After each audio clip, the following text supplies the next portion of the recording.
Salam saudara, jumpa lagi di program Gemar Gerakan Membaca Alkitab di tanggal 12 September. Ini kita mau belajar sama-sama di Amsal 5 ayat 10 dan sampai 12. Saya bacakan.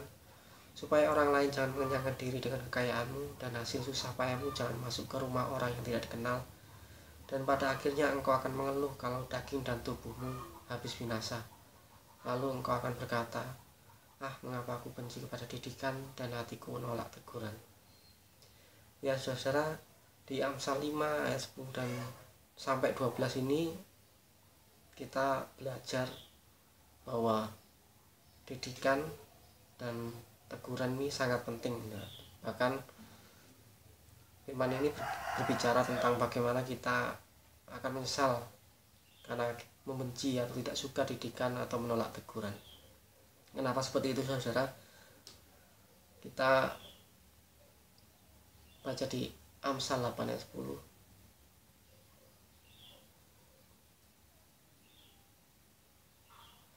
Yang pertama, kenapa kita akan menyesal jika kita menolak didikan, jika kita menolak teguran?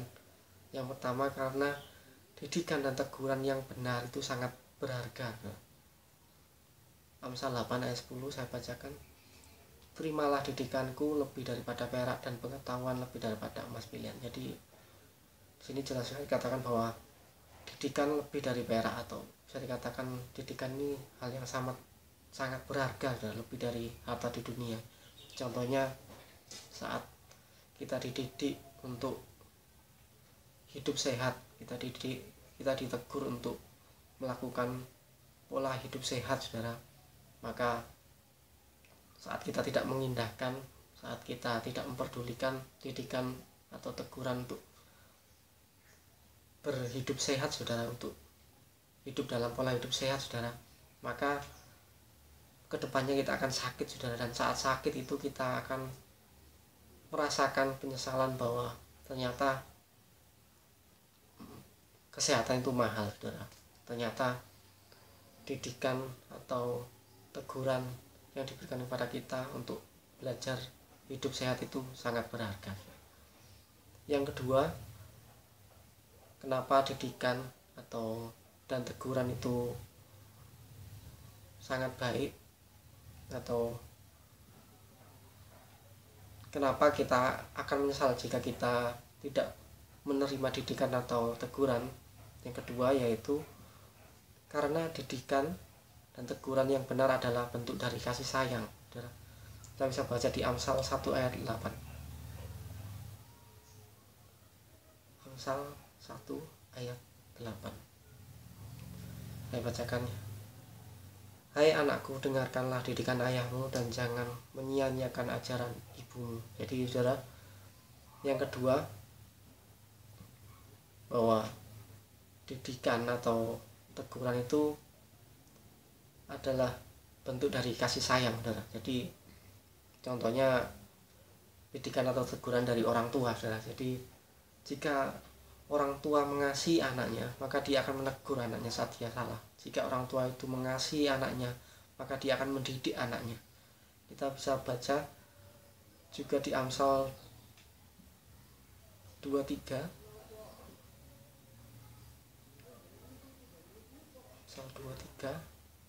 ayat 13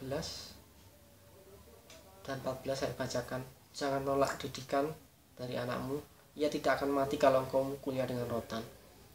Engkau memukulnya dengan rotan, tapi engkau menyelamatkan nyawanya dari dunia orang mati.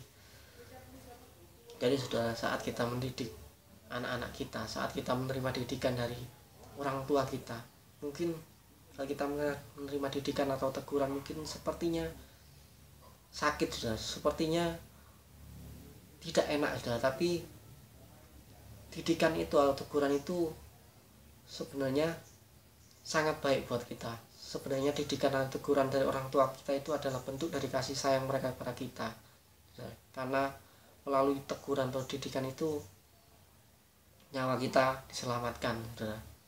Maksudnya bahwa saat kita salah, saat kita melakukan hal yang tidak benar saudara, dengan teguran dari orang tua itu kita akan dapat kembali lagi ke jalan yang benar. Dan melalui didikan dari orang tua kita, kita dapat menjadi pribadi yang lebih baik di kedepannya juga. Kita baca di 2 Samuel 7 ayat 14.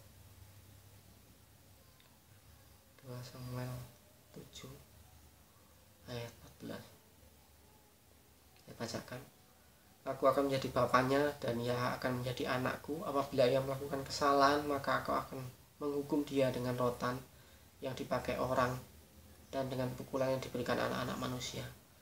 Di sini bukan hanya bapak kepada anak secara manusia, tapi Tuhan sendiri mengatakan bahwa apabila kita melakukan kesalahan, maka Tuhan juga akan menghukum kita seperti bapak di dunia ini menghukum anaknya dengan rotan. Jadi bukan karena orang tua kita jahat, bukan karena Tuhan kita jahat kepada kita, tapi justru dengan hukuman itu, justru dengan teguran itu, kita dibawa untuk menjadi pribadi yang lebih baik. Kita dibawa untuk ke jalan yang benar, saudara, supaya kita tidak tersesat, saudara. Yang ketiga, kita baca di Amsal 8 ayat 33.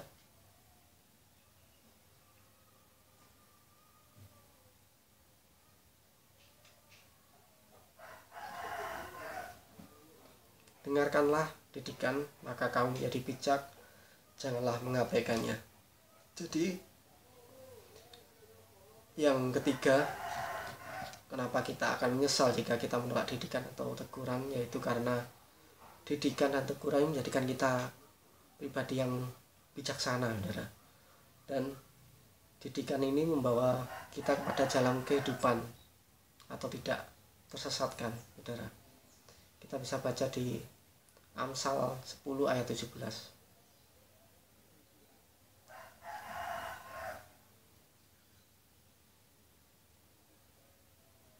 Amsal 10 ayat 17. Siapa mengindahkan didikan menuju jalan kehidupan, tetapi siapa mengabaikan teguran tersesat. Nah, di sini jelas sekali bahwa didikan atau teguran yang kita dapatkan dari orang-orang yang mengasihi kita, didikan teguran yang benar supaya kita menjadi pribadi yang lebih baik, itu sangat berharga. Itu menjadikan kita bijaksana, membawa kita dalam kehidupan, jalan kehidupan, atau membuat kita tidak tersesat, saudara.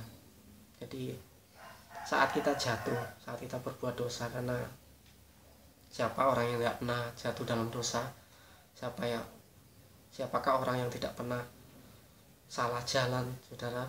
Dan disitulah didikan atau teguran itu menjadi hal yang sangat penting, saudara. Jadi saat kita jatuh, saat kita berdosa, maka saat itulah orang-orang yang mengasihi kita, bahkan Tuhan akan menegur kita supaya kita kembali lagi ke jalan yang benar, supaya kita tidak tersesat. Amin. Jadi saudara, marilah kita lebih lagi bisa merendahkan diri kita, karena tanpa kita merendahkan diri kita, kita nggak akan bisa menerima teguran dengan baik. Kita tidak akan bisa menerima didikan dengan baik, karena saya percaya bahwa orang-orang yang tidak mau menerima didikan atau tidak mau menerima teguran adalah orang-orang yang sombong, saudara. Contohnya ketika seorang anak ditegur atau dididik sama orang tuanya, dia tidak mau. Itu karena kemungkinan yang sering terjadi, anak ini merasa dia lebih tahu, lebih pintar dari orang tuanya. Ada juga seorang suami tidak mau ditegur oleh istrinya karena dia merasa, saya ini laki-laki, saya ini kepala rumah tangga, saya tidak bisa ditegur. Kalau ditegur sama, saya tidak mau ditegur oleh perempuan. Seperti itu, saudara. Jadi mari kita mau merendahkan diri kita, mau menerima teguran atau didikan yang benar, sehingga kita dapat menjadi pribadi yang lebih baik lagi. Terima kasih. Dalam nama Tuhan Yesus Kristus, terima kasih. Amin.